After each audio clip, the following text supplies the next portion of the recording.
Hello friends, स्वागत है आपका ओनली सरकारी एग्जाम की आज की क्लास में। आज हम शुरू कर रहे हैं अपने चैनल की साइंस की पहली क्लास। इसमें मैं आपको आज फिजिक्स पढ़ाऊंगा, जनरल साइंस। आपको पता होगा जो जीएस वाला पार्ट है आपका, जो जीएस का पार्ट है जिसमें जनरल स्टडीज आता है, उसमें एक बहुत बड़ा सेक्शन जो होता है वो जनरल साइंस का होता है। प्रेजेंट टाइम में जो एग्जाम्स हो रहे हैं उसमें लगभग 20 to 25% क्वेश्चंस आपके साइंस के आते हैं। तो बहुत ही इंपॉर्टेंट टॉपिक है आपके किसी भी एग्जाम के पॉइंट ऑफ व्यू से ये बहुत ही इंपॉर्टेंट टॉपिक है और आप इसे जो है बहुत ध्यान से पढ़ेंगे और मैं कोशिश करूंगा कि मैं कंप्लीट जो भी इंपॉर्टेंट पॉइंट हैं वो बताऊं और इससे बाहर आपको एग्जाम में कुछ ना मिले। मैं कोशिश करूंगा जो भी चीजें यहाँ पे पूछी जा सकती हैं वो सारी ही चीजें आपको यहाँ पे बताऊं। चलिए ठीक है।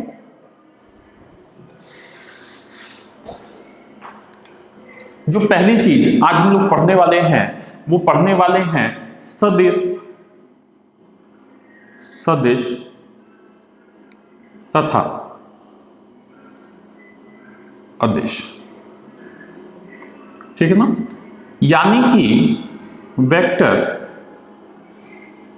And scalar. सदिश तथा अदिश।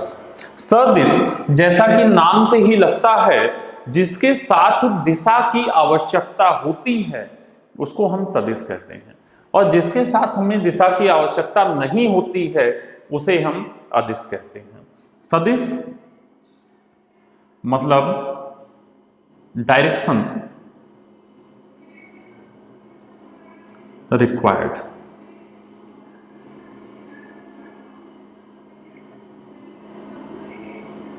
यहां पे नो रिक्वायर्ड। क्लियर है?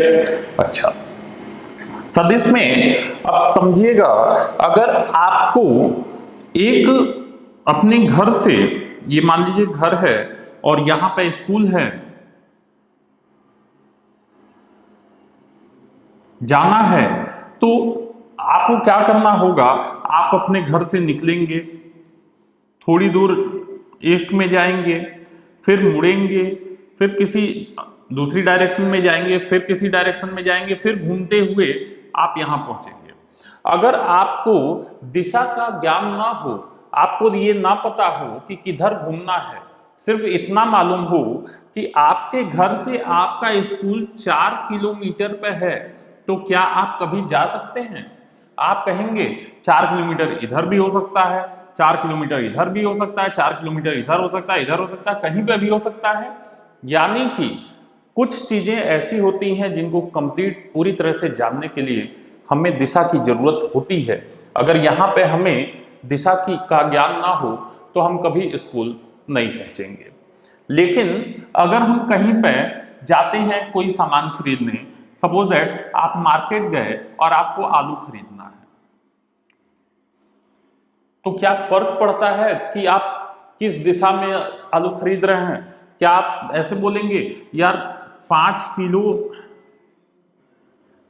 पूर्व दिशा वाली आलू दो? ऐसा तो नहीं होता ना। 5 किलो आलू, 5 kg आलू, हर जगह 5 किलो आलू रहेगा।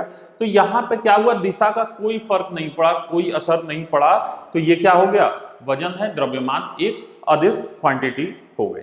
चलिए इसे हटाते हैं। देखिए मात्रक क्वांटिटी होती क्या है, किसी भी चीज को व्यक्त करने के लिए हमें कुछ यूनिट की आवश्यकता होती है, कुछ चीजों की बेसिक रेफरेंस की आवश्यकता होती है, उन्हीं को हम यूनिट कहते हैं। अच्छा, इन रेफरेंस में 2 तरह के रेफरेंस होते हैं। एक होता है बेसिक यूनिट, बेसिक, ठीक है, और एक होता है डिराइव्ड। तो जो बेसिक यूनिट हैं, मूल मात्रक हैं, ये 7 हैं, और जो इसके अलावा हैं, इसके अलावा जितने भी हैं सब जो है डिराइव्ड है, यानी कि बनाए हुए, इनसे बनाए हुए मात्रक है। इनके बारे में हम अगले लेक्चर्स में पढ़ेंगे। मात्रक बार बार आ रहा था तो मैंने इसे क्लियर कर दिया। अब कुछ बेसिक क्वांटिटीज, कुछ बेसिक चीजों के बारे में बात करेंगे जो सदिश और अदिश के पॉइंट को क्लियर करते हैं। सबसे पहले हम बात करेंगे दूरी, दूरी तथा विस्थापन।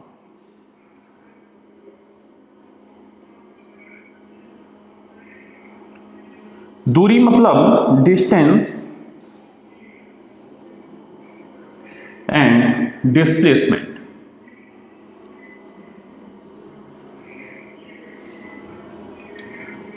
डिस्टेंस एंड डिस्प्लेसमेंट क्या होता है? किसी पिंड द्वारा, किसी वस्तु द्वारा चली गई जो टोटल लेंथ ऑफ पाथ होता है, यानी किसी पिंड द्वारा, कोई एक बॉडी है और वो यहां से ऐसे ऐसे चलते हुए यहां से यहां तक पहुंच जा रही है, तो जो लेंथ ऑफ पाथ है, इसके जो भी रास्ता इसने कवर किया है, उसकी जो लंबाई है, टोटल जो लंबाई है, इसी को हम कहते हैं डिस्टेंस। और इन दोनों पॉइंट्स के बीच में जो मिनिमम दूरी होती है, यानी कि अगर हम कहें कि हमको भाई रास्ते से नहीं कोई मतलब है, कैसे कैसे गया है, और हमने इसके इनिशियल पॉइंट और फाइनल पॉइंट को जोड़ दिया और इसको निकाल लिया, तो ये जो चीज हो गई, ये हो गई डिस्प्लेसमेंट। ठीक है ना?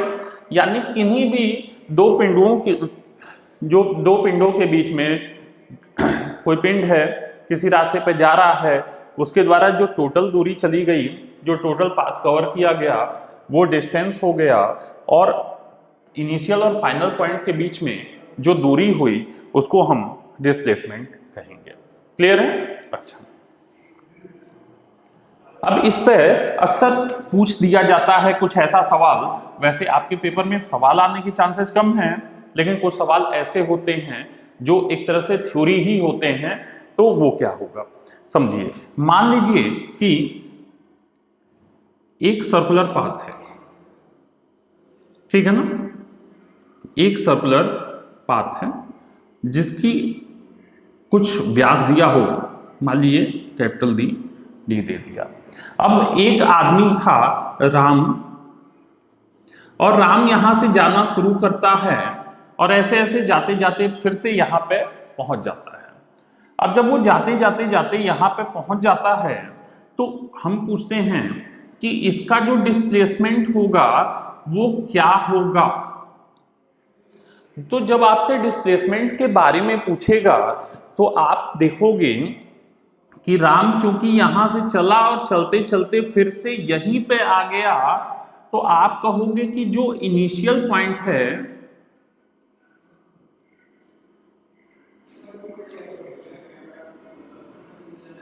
इनिशियल पॉइंट जो है वही फाइनल पॉइंट भी है, यानी कि इनिशियल पॉइंट, प्रारंभिक बिंदु और अंतिम बिंदु सेम है, तो डिस्प्लेसमेंट क्या होगा? 0 होगा। लेकिन अगर हम डिस्टेंस की बात करें तो ये क्या होगा? ये होगा 2 पाई r, यानी कि जो इस वृत्त की परिधि होगी, जो इस गोलाकार मार्ग की परिधि होगी, वही क्या हो जाएगा? डिस्टेंस हो जाएगा। अब हमको एक चीज तो यहां पे समझ में आती है कि जो डिस्प्लेसमेंट है, यानी जो विस्थापन है, वो 0 हो सकता है। और मैं आपको बता दूं स्टूडेंट्स, इस चीज को मैं इसे मिटा रहा हूं, आप समझ गए होंगे मैं क्या कहना चाह रहा हूं। अगर इनिशियल और फाइनल पॉइंट मिल जाते हैं तो जो डिस्प्लेसमेंट होता है वो 0 हो जाता है। और ये चीज अक्सर पूछ ली जाती है, सवाल को थोड़ा सा घुमा के दे दिया जाता है। आपको दिमाग में सिर्फ एक बात रखनी है कि अगर इनिशियल पॉइंट और फाइनल पॉइंट सेम हो जाते हैं तो डिस्प्लेसमेंट को आपको क्या करना होगा? 0 करना होगा। ठीक है? अच्छा, ये हो गया, दूरी हो गया, विस्थापन हो गया। अच्छा, यहां पे एक चीज समझिएगा, जो डिस्प्लेसमेंट होता है ये निगेटिव भी हो सकता है, जीरो भी हो सकता है और पॉजिटिव तो हो ही सकता है, लेकिन जो डिस्टेंस है ये सिर्फ और सिर्फ पॉजिटिव आएगा अगर पिंड जरा सा भी मूव किया है तो ये निगेटिव नहीं हो सकता, सॉरी जीरो नहीं हो सकता है, निगेटिव तो ये कभी भी नहीं हो सकता है। अगर बॉडी मूव ही नहीं की यानी स्थिर है, यानी कि अगर बॉडी स्थिर है सिर्फ तभी जो है डिस्टेंस जीरो होगी, अदरवाइज जीरो नहीं होगी। लेकिन डिस्प्लेसमेंट में बॉडी चल रही होगी तब भी डिस्प्लेसमेंट जीरो हो सकती है। अब यहां पे हम बात करेंगे, एक वर्ड आ गया स्थिर, तो हम यहां पे एक छोटी सी बात कर लेते हैं, स्थिर अवस्था तथा गति अवस्था, स्टेट्स। देखिए फिजिक्स में मैं इसे हटा रहा हूं, हाँ, दूरी और विस्थापन में इतना काफी है, ठीक है। देखिए जब फिजिक्स में हम पढ़ते हैं ना, भौतिक में पढ़ते हैं, तो अवस्था दो होती है। जब भी मैं अवस्था बोलूंगा यहां पे मैकेनिक्स में, तो यांत्रिकी में, तो आप समझिएगा कि अवस्था दो होती है। अवस्था यानी स्टेट, क्या कहते हैं, स्टेट दो होते हैं। एक होता है स्थिर अवस्था, स्थिर, या फिर इसी को कहते हैं विरामावस्था।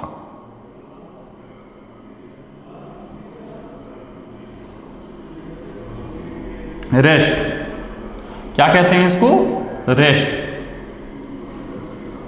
ठीक। अच्छा, और अगर जो दूसरी अवस्था होती है वो होती है गति अवस्था, जब बॉडी चल रही होती है, यहां पे बॉडी रुकी होती है।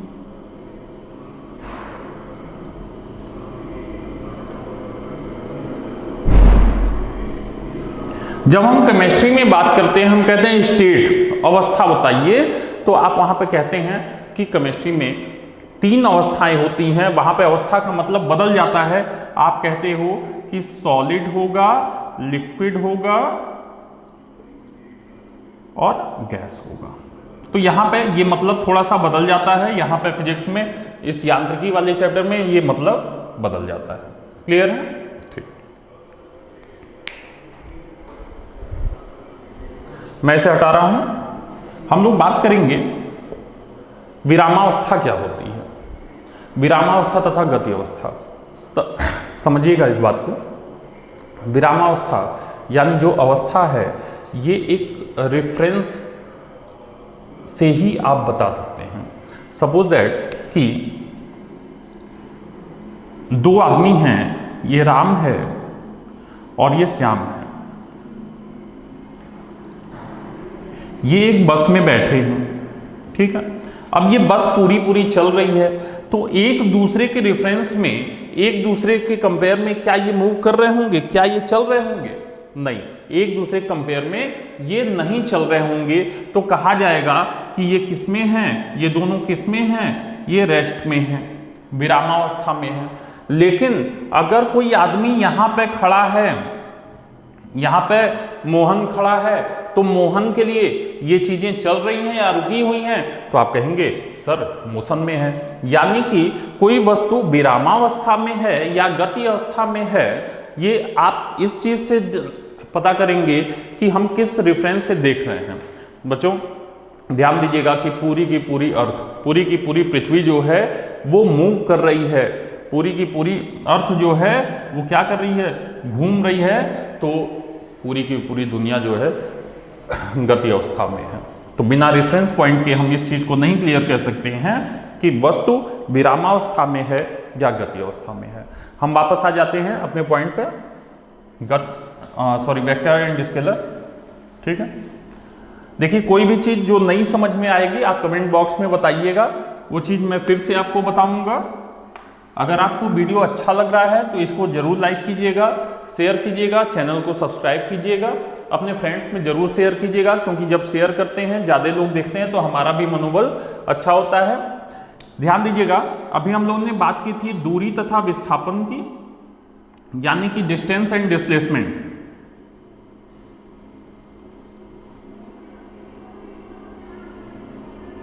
दूरी तथा विस्थापन।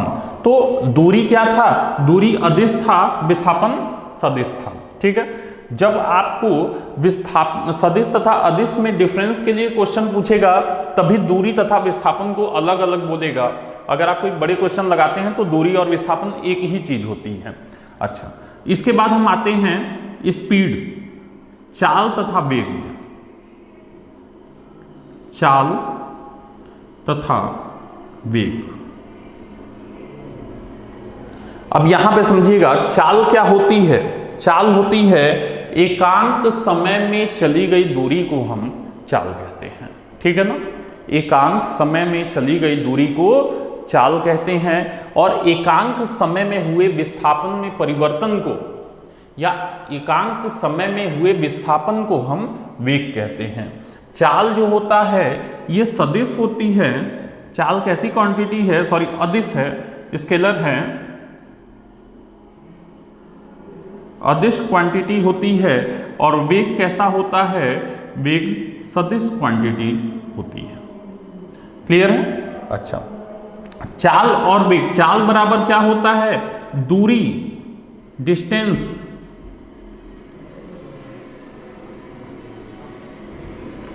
Distance upon time. और वेग क्या होता है? विस्थापन बटा समय, यानी कि डिस्प्लेसमेंट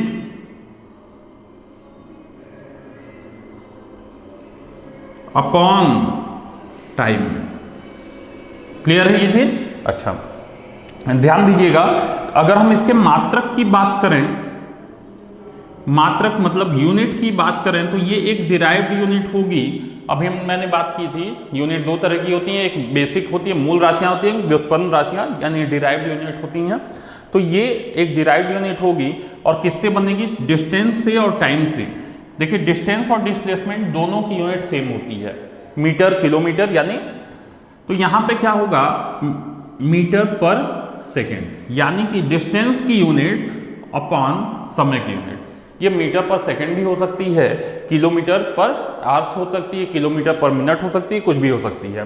ध्यान दीजिएगा बच्चों कि अगर मैं आपसे कहूं, आप अक्सर गाड़ी पे देखते होंगे, कई जगह लिखा रहता है, क्वेश्चन कोई करते होंगे, लिखा होता होगा 40 किलोमीटर पर आवर्स, 40 किलोमीटर प्रति घंटे की चाल से चल रही है। इसका ये मतलब होता है कि 1 घंटे में 60 मिनट में 40 किलोमीटर गया। क्लियर है?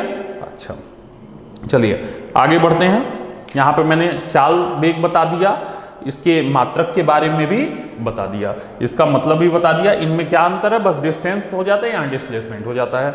यूनिट सेम है, ये अदिश है, ये सदिश है। क्लियर है? चलिए अब हम लोग बात करते हैं त्वरण की।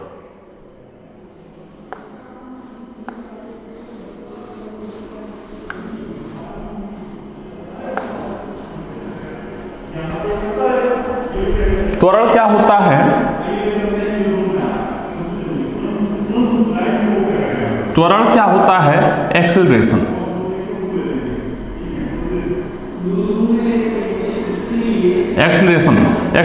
एक्सेलरेशन क्या होता है?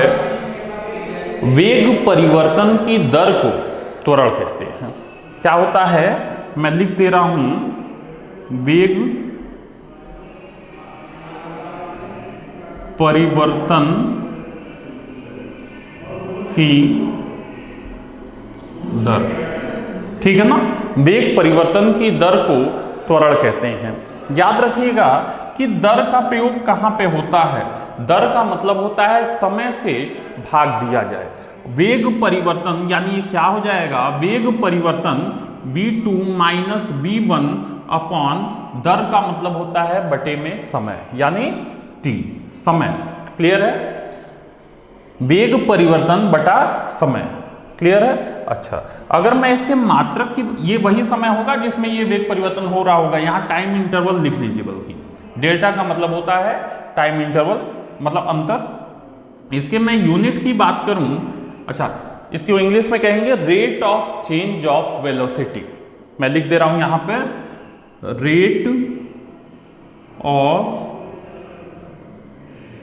Change of